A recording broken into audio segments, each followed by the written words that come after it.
Kapag ayaw na sa atin, hayaan na lang natin. Kapag gusto na niyang umalis, hayaan mo nang umalis. Kapag gusto na niyang bitawan ka, hayaan mo na lang siyang mawala. Oo, alam ko mahirap kasi mahal mo pa.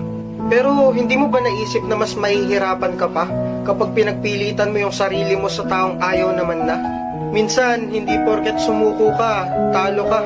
Minsan, sumusuko tayo kasi alam natin yun ang tama. Mali naman na kasing ipagsiksikan pa yung sarili mo sa taong pilit kang tinutulak papalayo. Hindi ka dapat magmakaawa na wag siyang mawala. Kasi unang-una, kung talagang mahal ka niyan, hindi niya gagawing solusyon ang hiwalayan. Kaya ikaw, kung alam mong isa mo na lang lumalaban para sa relasyong akala mo'y walang hangganan, kung alam mong ikaw na lang yung nagmamahal sa inyong dalawa, huwag mo nang hayaan yung sarili mo na magmukha pang tanga.